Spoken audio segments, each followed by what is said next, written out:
So friends welcome.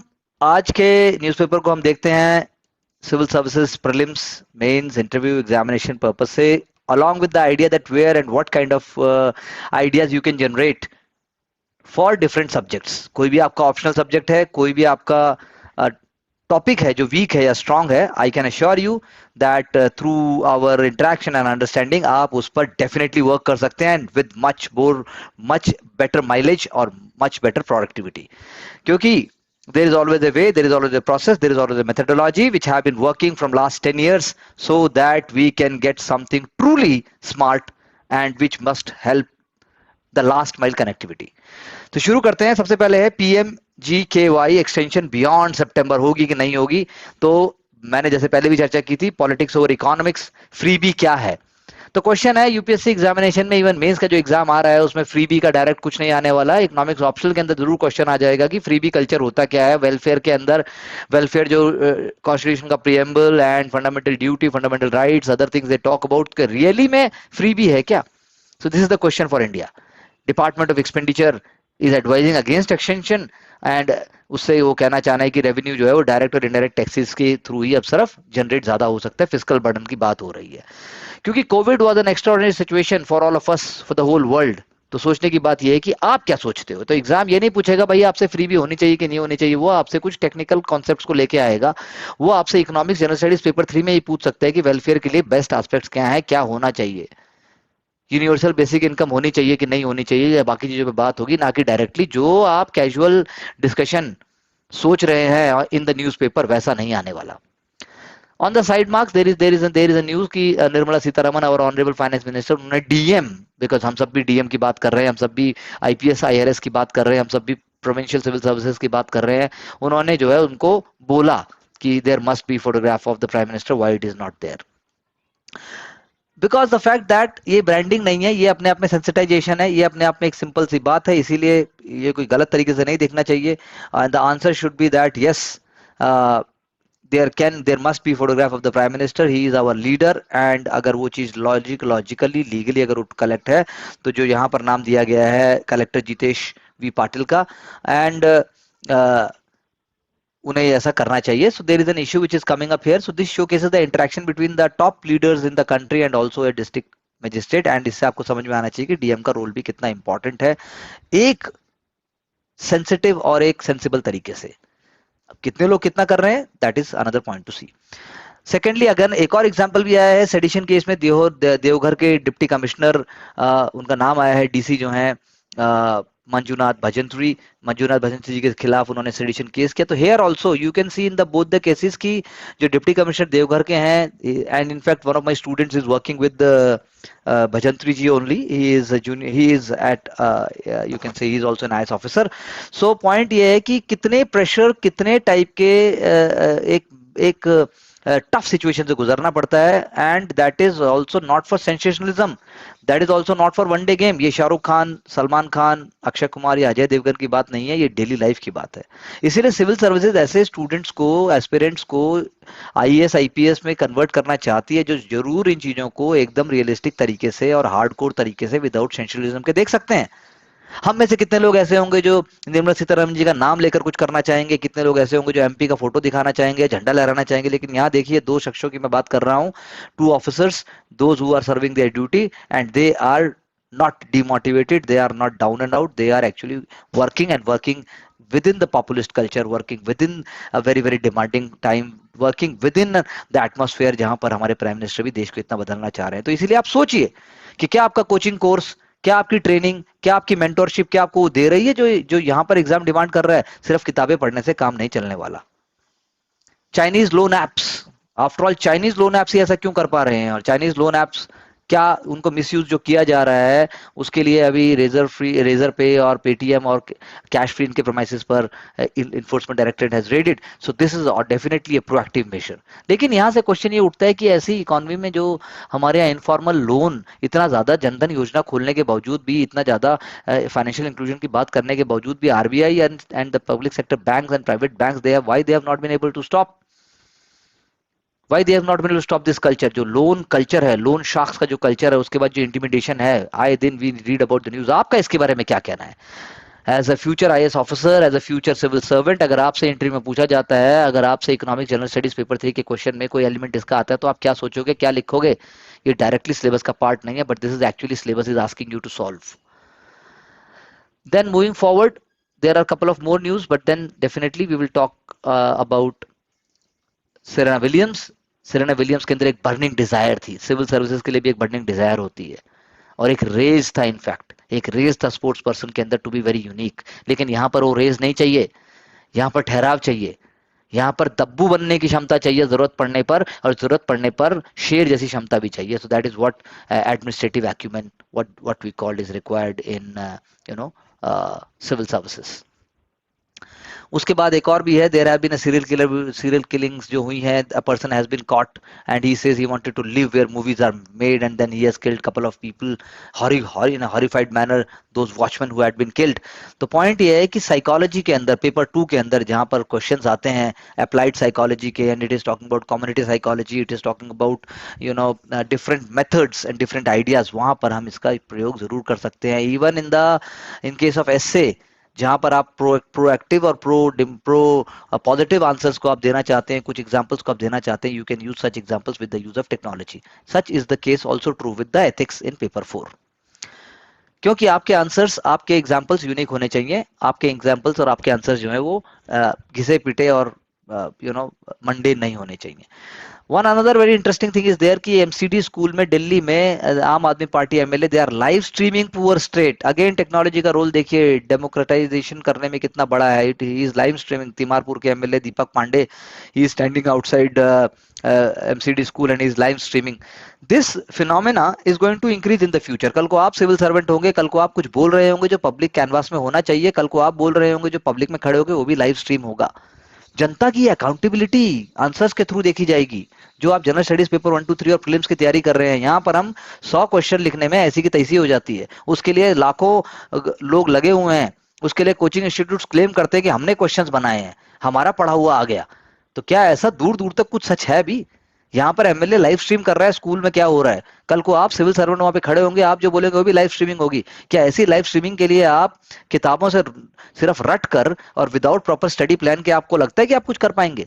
So that is why a different personality is required. That is why a different person is required. That is why what we do as an institution, पिछले 10 से 20 सालों से जो एक मुहिम चलाकर एक नए पेडागॉजी को तैयार किया है, that is what reflects our study culture and our training culture, जिसमें पढ़ाया नहीं जाता, सिखाया जाता है. अब मैं बात करूंगा छोटी सी स्टोरी की जाकिर हुसैन कॉलेज की. जाकिर हुसैन कॉलेज दिल्ली में है, लेकिन बात जाकिर हुसैन कॉलेज की नहीं है. बात यह है कि वहां पर एक वर्नाकुलर, एंग्लो वर्नाकुलर सेक्शन हुआ करता था, जिसके अंदर इंग्लिश और वर्नाकुलर लैंग्वेजेस होंगी, लेकिन दूसरा एक ओरिएंटल सेक्शन हुआ करता था. ओरिएंटल यानी land of Orient India. Oriental section के अंदर बात क्या होती थी?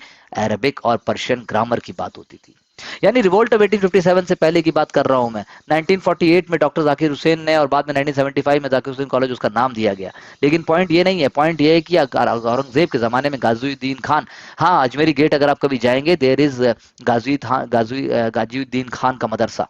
वहां पर वो मदरसा जो है, it's a very beautiful art of peace of architecture, Indo Islamic architecture, संगमरमर का बना हुआ है. और and when I visited and even I made a documentary film on it, it is a very beautiful red sandstone architecture भी है, और उसके अंदर जो कार्विंग्स हैं वो संगमरमर में हो रखी हैं. लेकिन पॉइंट ये है कि गाजीउद्दीन ने वक्फ के सपोर्ट से उसके बाद जो है वहां पर एक शुरुआत की. एंड 1813 में we talk about government of India charter act of 1813, जिसके अंदर 1 lakh rupees was given annually for the support of education. तो मदरसे को भी अटेंशन मिला. Delhi committee of public instruction बनाई गई थी, और Delhi committee of public instruction ने उसको सपोर्ट किया. ऐसी 1827 में और लोन सेंक्शन हुआ, वो आगे बढ़ता चला गया. बाद में उसको दिल्ली कॉलेज बोलने लगे. लेकिन जब 1857 रिवोल्ट हुआ तो अचानक से फिर से चीजें बहुत ज्यादा गड़बड़ा गई. लेकिन कमाल की बात क्या है कि 1840s के अंदर जब वहां पर बात करते हो कि पढ़ाया क्या जाता था भाई, तो यूक्लिड ज्योमेट्री थी, history of England and Greece and Rome थी, ज्योग्राफी ऑफ इंडिया था, साइंस टेक्स्ट थे. ये सारे टेक्स्ट वहां पर पढ़ाए जाते थे, और जिनके अंदर वहां पे हिंदू भी थे, मुस्लिम भी थे, बाकी स्टूडेंट्स भी थे. कंपोजिट कल्चर था, मेरे कहने का मतलब ये है. 1845 के अंदर उस कॉलेज के अंदर फिर भी 460 स्टूडेंट्स थे, जिसके अंदर मैक्सिमम स्टूडेंट्स हिंदू थे. That is what plural India and plural culture had been. 1857 के बाद जैसे मैंने कहा चीजें बदली, और उसके बाद उसकी फंडिंग कह लीजिए, या उसकी जो उसका जो इंस्टीट्यूशनल जो डेवलपमेंट था बिल्कुल शट डाउन कर दिया गया.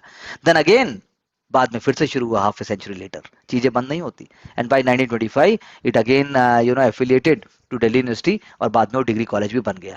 सो पॉइंट ये है कि ये स्टोरी मेरे बताने के पीछे क्या है कि इंडिया में ऐसे बहुत सारे इंस्टीट्यूशंस हैं। तो UPSC examination also demands you to understand की जो लेसर नोन चीजें हैं लेकिन बहुत क्रिटिकल है अंडरस्टैंडिंग के लिए, वो आपको आनी चाहिए, not merely the books. Another एक और न्यूज आइटम है, आईआईटी दिल्ली जब प्रेसिडेंट हमारे गए, ऑनरेबल प्रेसिडेंट द्रौपदी मैम गई, तो उन्होंने जो है आईआईटी दिल्ली की बहुत तारीफ की। उन्होंने बताया कि कैसे उन्होंने कोरोना में देश की सेवा की।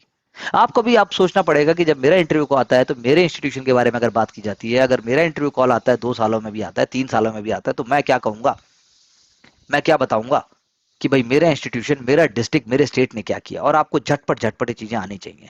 बहुत ही इंटरेस्टिंग चीज जो यहाँ पर बहुत अच्छी है, which I would like to share with you as a case study also, the director of IIT Delhi he shared that हमारे यहाँ जो है 29% वुमेन स्टूडेंट्स हैं आज की डेट में। उन्होंने कहा कि अनु मीणा नाम की एक उन्होंने कैंडिडेट का बात किया जो इस छोटे से गांव से आई थी, 8 तक हिंदी में पढ़ी थी, बाद में उन्होंने आईआईटी जेई निकाला, बीटेक एमटेक बायोटेक्नोलॉजी और बायोकेमिकल इंजीनियरिंग से उन्होंने पढ़ाई की, and then today she is running an agroware करके वो एक स्टार्टअप चला रहे हैं। फोर्ब्स की 30 अंडर 30 एशिया में उनका नाम आया है। तो आपका क्यों नहीं आ सकता? क्या मात्र सिर्फ एक कोचिंग इंस्टीट्यूट में जाकर आप बैठकर आप 2.5 घंटे की कक्षा सुनकर 500 लोगों की भीड़ में बैठ के आपका भला हो जाएगा? अरे भाई कुछ का तो होगा ही। मैंने भी वो किया है, लेकिन वो सीखने के लिए किया है।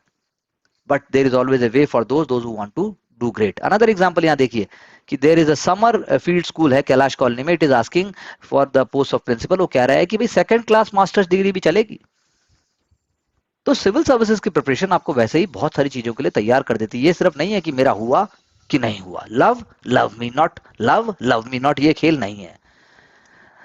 Again one more example is there, Yamuna ईवे के ऊपर एक क्रैश फिर से हुआ, and then the young boy was very sadly no more, his friend was badly injured. तो कहने का मतलब ये है, हम इतने सारे हाईवे बना रहे हैं, गडकरी साहब रोज इनॉग्रेट करते हैं, प्रधानमंत्री जी भी बोलते हैं, तो हमारा कंट्री इन चीजों के लिए रेडी है, लेकिन इस तरह की फैटिलिटीज को हम कैसे करें?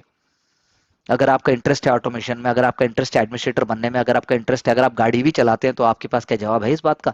कमेंट बॉक्स में लिखिएगा कभी जब आपको उत्तर आए। गोइंग फर्दर, अब हम बात करते हैं, झारखंड ने ओल्ड पेंशन को दोबारा लागू कर दिया। Jharkhand restores the old pension scheme, OPS, old pension scheme. पर मेरा कहने का मतलब यह है, आप प्लीज मुझे बताइए और आप इस बात को खोजिए कि आखिर ओल्ड पेंशन स्कीम में ऐसा क्या है जो नई में नहीं है, या ऐसा क्या है जो ऑपोजिशन रूल पार्टीज इनको वापस लेके आ रही है बाकी, लेकिन government of India is not bringing it. So ये भी फ्रीबी कल्चर से कहीं डायरेक्टली जुड़ा तो नहीं हुआ है? आप इस पर सोचिएगा डिग्निफाइड तरीके से और ऑब्जेक्टिव तरीके से देखिएगा, and then you can get back and write back to me, and you can prepare your own questions also in the same way. उसके बाद हम बात करते हैं गवर्नमेंट एंड पॉलिटिक्स की। जनरल स्टडीज पेपर 2 में बहुत अच्छे एग्जांपल्स आ सकते हैं, जिसमें आप बात करेंगे कि how majority government, I mean to say in a multi party democracy, अगर एक पार्टी पावर में ही आ जाए हमेशा बहुत लॉन्ग टर्म के लिए एक पावर रहे, तो क्या देश का वाकई भला है कि नहीं है? ऑपोजिशन कैसा होना चाहिए, ऑपोजिशन की बातें कैसी होनी चाहिए? दूसरा, विलेज कंप्यूटर एंटरप्रेन्योर्स जो होते हैं या सरपंच हैं, जो जैसे गुजरात में इलेक्शंस होने वाला है, आखिर उनकी डिमांड क्या है? आखिर गुजरात का आपके हिसाब से मॉडल क्या होना चाहिए? आखिर कोई भी स्टेट का एक विजन क्या होना चाहिए? जब हमारे प्रधानमंत्री ji already said that we should look for 2047 India the developed country, तो आप सोचिए what should be the model for your village, what should be the model for your state, what should be the model for your country. ऐसे आप सोचेंगे तो आप जो actively learn कर रहे हैं, यही हमारे स्टूडेंट के साथ कोर्स के अंदर हम करते हैं, जो भी एक्टिव चीज है धीरे धीरे उसको इनकलकेट और प्रमोट करके उसको राइट ट्रैक पे लेके आते हैं।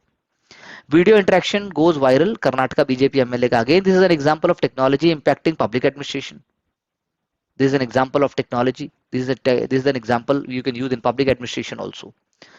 Then we are moving further, we are talking about that how this case is going on with respect to a union minister, and then it is in news that how they are the owners and so on and so off.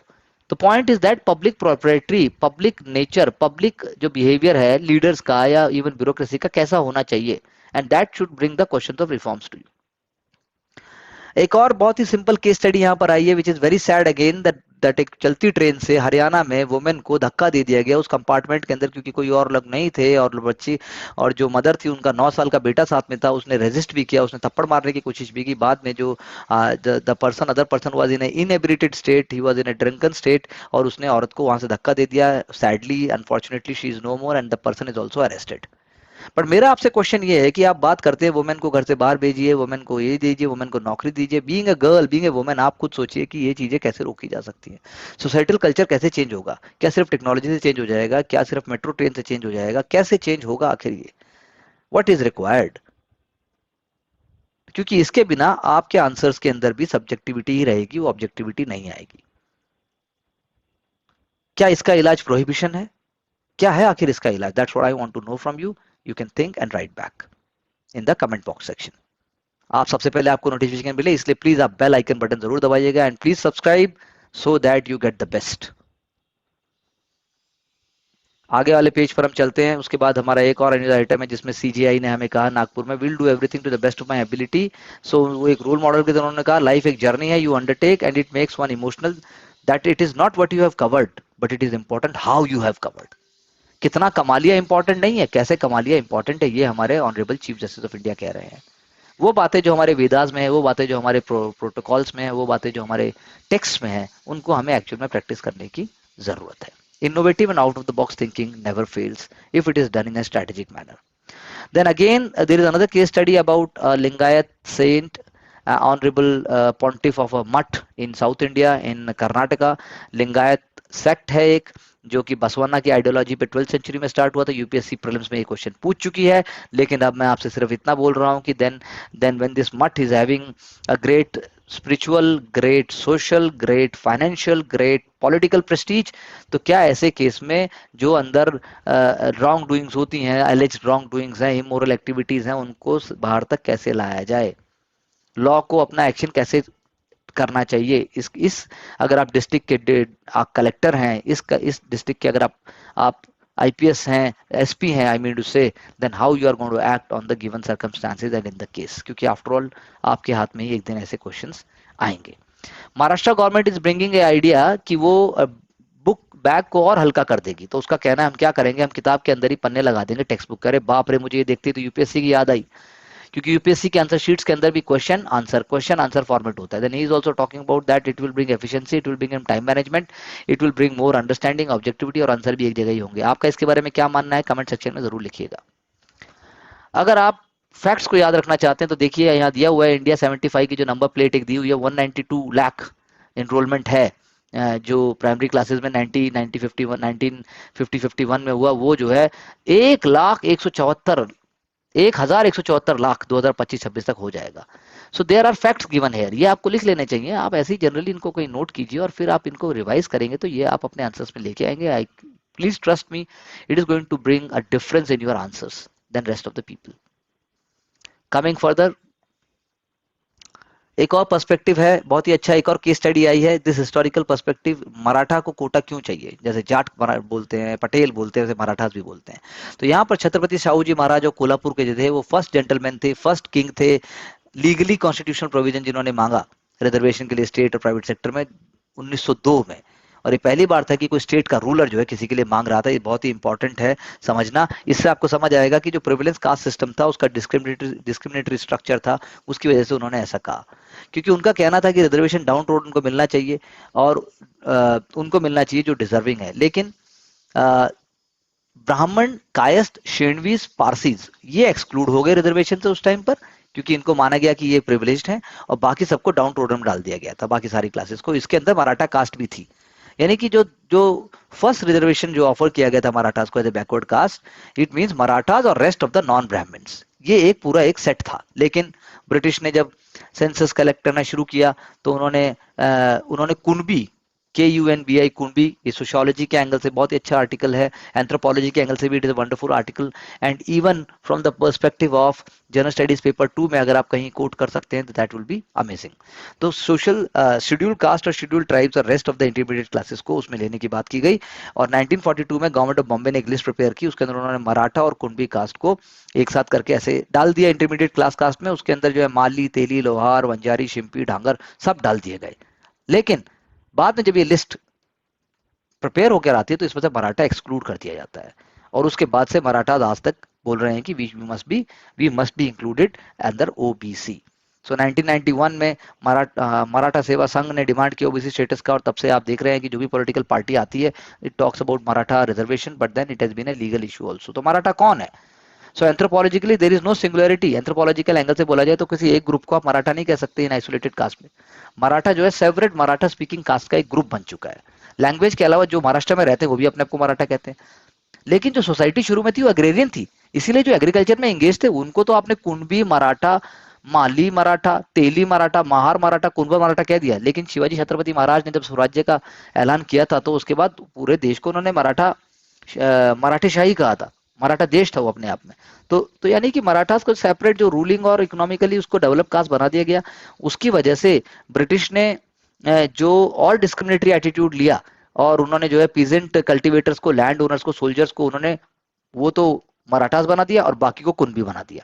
तो इस वजह से article का कहना है कि मराठास को तो नहीं मिला लेकिन कुनबीज को जो है वो मिल गया। तो यानी कि एक तरीके से डिवीजन हुआ, सोशल हिस्ट्री में जो डिस्क्रिमिनेशन हुआ उसकी आज तक भरपाई नहीं हो पाई है। इंडियन कॉन्स्टिट्यूशन कहता है SC ST OBC socially and educational backwardness should be the criteria. तो Marathas are treated as socially forward, that is why they are not given.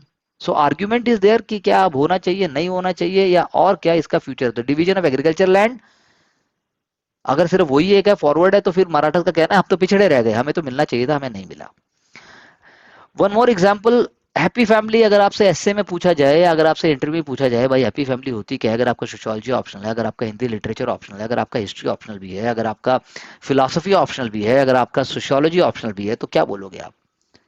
लेकिन मैं आपको सिर्फ इतना बताना चाहता हूँ, पोस्ट मॉडर्न टाइम्स में, आज के टाइम में 2022 की जब टाइम की हम बात करते हैं, आज के टाइम के अंदर, मॉडर्न टाइम्स के अंदर पोस्ट मॉडर्न सोशियोलॉजी कहती है कि family is the one where you feel most comfortable, where you feel do not any power relation, where you feel value, where you feel that familial obligations जो हैं वो इतने आते हैं कि जितने आप प्यार से कर सकते हैं। चेरिश्ड वैल्यूज जो आती हैं, अगर आपको अपने पेट के साथ भी अगर वो आता है तो वो भी आपकी फैमिली है। यानी कि बॉलीवुड की जो मूवीज थी, थ्री इडियट्स है या जिंदगी ना मिलेगी दोबारा है, ऐसी मूवीज जो बताना चाहती हैं वो यही बताना चाहती हैं कि फैमिली के जो टर्म्स एंड आइडियाज है समय के साथ बदलते चले गए, लेकिन इसका मतलब ये नहीं कि आप अपने पेरेंट्स का, अपने ब्रदर सिस्टर या सिबलिंग्स का अभी सही आप सोचो कि नहीं भाई ये मेरी फैमिली का वो नहीं है। That's not what I want to say. एक और बहुत अच्छा केस स्टडी इकोनॉमिक्स में आया है, जिसके जो जो जनरल स्टडीज पेपर 3 में जिस पे क्वेश्चन आ सकते हैं, पेपर 1 में भी आ सकता है, कि इंडिया ने यूके को पिप करके 5th लार्जेस्ट इकोनॉमी इंडिया बन गया है in terms of purchasing power parity, dollar exchange rate के अंदर, नॉमिनल कैश टर्म्स के अंदर, ना पर कैपिटा जीडीपी पे बात नहीं कर रहा हूं मैं। तो पॉपुलेशन साइज हमारा बहुत ज्यादा है, we are 20 times England. GDP per capita हमारी जो है बहुत कम है। ऑब्वियसली जब हमारी जीडीपी पर कैपिटा कम होगी तो हमारे पॉवर्टी लेवल्स इंग्लैंड के मुकाबले बहुत ज्यादा हैं, जो कि इंडिया ने बहुत उसमें बहुत कुछ किया है।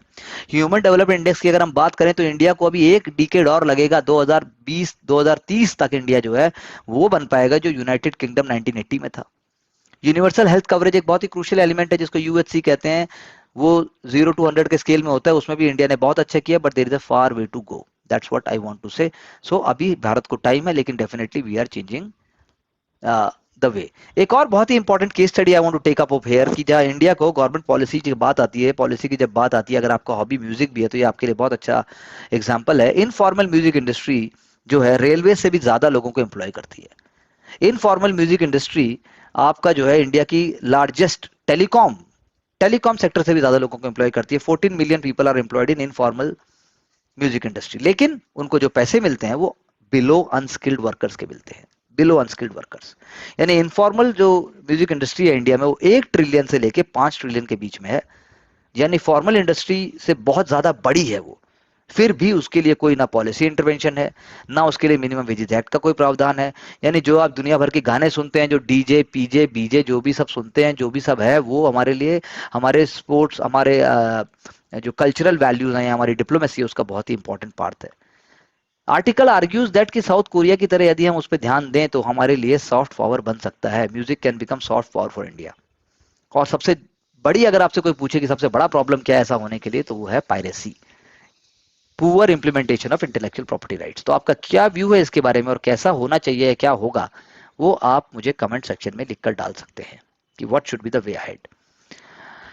गूगल पे ने एब्यूज ऑफ डोमिनेंस की जब हम बात करते हैं कि गूगल और एप्पल कैसे अपने पावर को एब्यूज करते हैं, तो उसका एग्जांपल है जब वो तीसरे पेमेंट गेटवे को अलाउ करेंगे तो अपनी डोमिनेंट पावर को वो एब्यूज नहीं कर रहे हैं, यानी वो कॉम्पिटिटिव एटमॉस्फेयर को प्रमोट कर रहे हैं। In short this is what one of the article talks about. तो आपको देखना है कि जो मल्टीनेशनल टेक्नोलॉजिकल कॉर्पोरेशंस हैं कैसे उनको रेन इन किया जाए। This is what it is talking about. There is a question for prelims over here जिसमें आपको पता होना चाहिए कि व्लादिमीर लेनिन उनका रोल क्या था, जोसेफ स्टालिन का रोल क्या था, निकिता क्रुश्चेव कौन थे, यूरी एंड्रोपोव कौन थे, बोरिस येल्सिन कौन थे, इनका टाइम दिया हुआ है, इनका डेट दिया हुआ है, और उनकी पॉलिसी भी आप एक लाइन में देख सकते हैं. That will really help you to understand if you are having political science optional and specially for international relations. Mahatma Gandhi, Nelson Mandela, Desmond Tutu, Ahmed Kathrada, इन सबके ऑनरेबल, जो भी हमारे ऑनरेबल ये जेंटलमैन और पर्सनालिटीज थे, इनके ह्यूज मोरल्स लगाए गए हैं. आपको अगर इन सबकी एक एक टीचिंग्स भी पता है तो आपका भला जनरल एथिक्स के पेपर के लिए हो सकता है. महात्मा गांधी सब लिख देंगे, नेल्सन मंडेला भी कुछ लोग लिख देंगे, लेकिन आप मुझे बताइए डेसमंड टूटू कौन है और कितने लोग लिखेंगे, या अहमद कथराडा कौन है. Examiner wants you to bring something unique but grounded examples. GPS हम सब जानते हैं, वी ऑल यूज इट. तो GPS is being evaded or misused by the shady ships. यानी शिपिंग इंडस्ट्री के अंदर जीपीएस का जो रोल है बहुत इंपॉर्टेंट है. उससे आपके लोकेशन और डिटर्मिनेंट्स होते हैं लॉन्गिट्यूड एटीट्यूड के हिसाब से कि आप कहाँ हैं. लेकिन कुछ ऐसे हाई टेक्नोलॉजिकल इक्विपमेंट्स हैं जिससे आप अपनी लोकेशन को फेक कर सकते हैं. यानी आप हैं दिल्ली में लेकिन आप शो करेंगे मैं तो गुड़गांव में हूँ, आप हैं चेन्नई में लेकिन आप शो करेंगे मैं काठमांडू में हूँ. And this has got huge ramifications as far as containers के अंदर गुड्स होते हैं, कंटेनर्स में पेट्रोलियम प्रोडक्ट्स होते हैं, कंटेनर्स में क्रूड ऑयल होता है, and then it can really be very very dangerous for not only countries but also in a transnational manner. Teachers day is here, और टीचर्स डे के ऊपर एक पूरा सीरीज किया है इंडियन एक्सप्रेस ने इस बार. तो आपको मैं सिर्फ ये लेके जा रहा हूं दिखाने के लिए कि teachers day is not, obviously I am not talking about teachers day, but I am talking about teacher as a mentor, as a person. उसका रोल क्या है आपकी लाइफ में, और आप एग्जामिनेशन में एसए में स्पेसिफिकली आप इसको कैसे और एथिक्स में कैसे कोड कर सकते हैं. यहाँ पे बहुत सारे केस स्टडीज दिए गए हैं, लेकिन इंटरव्यू के पर्सपेक्टिव से बहुत अच्छा है ये, because every district collector is a teacher also, every IPS officer is a teacher also. तो यहाँ पे चार्ल्स डिकिंस के मतलब चार्ल्स डिकिंस साहब मतलब सॉरी रस्किन बॉन्ड साहब की भी एग्जांपल दिया हुआ है कि कैसे उन्होंने डिकिंस से सीखा. मिस्टर टैफी जॉन ने उनको डिकिंस की बुक इंट्रोड्यूस की थी और उससे उन्होंने सीखा. फिर बगल में एक और एग्जांपल भी दिया गया है बहुत ही अच्छा कि कैसे रोमुलस विटेकर एक बहुत ही फेमस हर्पेटोलॉजिस्ट हैं जो सांप और बाकी जानवर और उनको जो है ना सिर्फ रक्षा करते हैं बल्कि उनको प्रमोट भी करते हैं, कि उनके बारे में अवेयरनेस जगाते हैं. कैसे आप सीखे. साइड में एक गवर्नमेंट स्कूल टीचर दिल्ली की जो थोड़े टाइम पहले जिनका एक वीडियो भी वायरल हुआ था, उनसे पूछा गया. लेकिन कमाल की बात यह सब जगह ये पूछा जाता है कि अगर आपसे कोई पूछेगा कि बेस्ट मोमेंट क्या है, तो बेस्ट मोमेंट क्या है, वर्स्ट मोमेंट क्या है, ये सिर्फ टीचर्स के करियर पे नहीं सभी पे लागू होता है. K Shailaja, she was a very famous person during Covid as a Kerala health minister. She is also talking how her teacher was one of the amazing personalities in her life. उसके बाद जो है एक और गवर्नमेंट स्कूल के teacher का interview है which talks about कि परसेप्शन टीचर का चेंज होना चाहिए. Same thing is for civil servants also, उनका भी परसेप्शन चेंज होना चाहिए. यानी टीचर को अपने एक्शन से वर्क करना चाहिए rather than just by telling, because it is not by rote learning, it is not by just doing that, it is a multitask process. यहाँ पर जो है मिरेकल्स होते हैं when you put lot of hard work, lot of efforts. ऐसे ही जैन नाइनजोत लहरी साहब का भी अपने मेंटर और वासुदेव चटर्जी की उन्होंने बात की, देन हिस्ट्री उन्होंने उनको सिखाई, and he is talking about what values and ideas he learn. ऐसे ही तीन जो है बहुत फेमस आर्टिस्ट की बात की गई है, आपने शायद नाम सुने होंगे. गुलाम मोहम्मद शेख बहुत ही फेमस आर्टिस्ट है, और उसके अलावा जो है एक फोटोग्राफ हमारे सामने अभी ऑलरेडी है ज्योति भट्ट का, he is 19 years old. And then मैंने गुलाम मोहम्मद शेख की बात तो की, ही इज 85. एंड अनुपम सूद, ये मॉडर्न इंडिया के बहुत ही फेमस पेंटर्स हैं. तो इनके लिए जो है आप देखेंगे, जैसे डॉक्टर सलीम अली की बात करें या बाकी लोगों की बात करें, तो ये लोग बहुत ही इंपॉर्टेंट रोल इन्होंने प्ले किया है आर्ट को मॉडर्न इंडिया को प्रमोट करने में. मैं यहाँ पे एक और आपसे क्वेश्चन पूछना चाहूंगा. रिसेंटली ऐसा हुआ है, अगर आप ट्विटर पे जाकर देखेंगे तो for the first time it happened that कि यूएस के अंदर एक आर्ट एग्जीबिशन कह लीजिए या एक आर्ट अवार्ड की बात अगर की जाए, तो आर्टिफिशियल इंटेलिजेंस का यूज करके एक पेंटिंग को अवार्ड दिया गया है. तो क्या आप इस बात से सहमत हैं ऐसा होना चाहिए? जो बात ह्यूमन माइंड, ह्यूमन एक्ट और ह्यूमन एक्शन से थी, उसके अंदर आप आर्टिफिशियल इंटेलिजेंस को लेकर आ गए हैं. क्या दोनों में कोई कंफ्यूजन रहा है, नहीं रहा है? इससे तो लाखों लोगों की लिवलीहुड भी, जो स्केच आपके बर्थडे के ऊपर बनते हैं, वो भी खतरे में आ जाएंगे. तो प्लीज इस पर कमेंट बॉक्स में जरूर लिखिएगा कि ये सही है या गलत है, या क्या होना चाहिए क्या नहीं होना चाहिए. This is also really going to help you in understanding the critical issues, the emerging issues, जो आपसे कहीं ना कहीं पूछा जाएगा. अभी से अगर हम ऑब्जेक्टिविटी से बोलेंगे तो आप आगे उसको कर पाएंगे. Such ideas will also be promote in our interviews. ये सेरेना विलियम्स के बारे में है. As I just said that she is an amazing personality, amazing dedicated person. उन्होंने जो है लॉन्ग लास्टिंग इम्पैक्ट डाला है, और इम्पैक्ट सिर्फ इस बात पर नहीं डाला कि करने पर, but impact she had on those that came after her. ये लाइन बहुत इंपॉर्टेंट है, ये लाइन बहुत पावरफुल है। Rest news item is about cricket, and as we already are aware of it, cricket you must be following, one of the most popular games. लेकिन जाने से पहले मैं एक क्वेश्चन आपसे बोलना चाहता हूं कि इस मानसून में ड्राई राजस्थान, जो हम राजस्थान को हम ड्राई कहते हैं, वो 60% ज्यादा वेट है, 60% ज्यादा वेट है यूपी से भी। यानी कि बिहार भी, ये बिहार भी राजस्थान से ज्यादा ड्राई है। नॉर्मल रेन पैटर्न इन्वर्ट कैसे हो गया इस रीजन में, ये मेरा आपसे क्वेश्चन है। इसको कमेंट सेक्शन में लिखिएगा, इसका जवाब दीजिएगा, and we will be talking up again, taking up a new issue. We run a lot of courses for deserving and smart people, but only by intense interaction and by complete transparency and working hard. Please get back any moment. Thank you very much.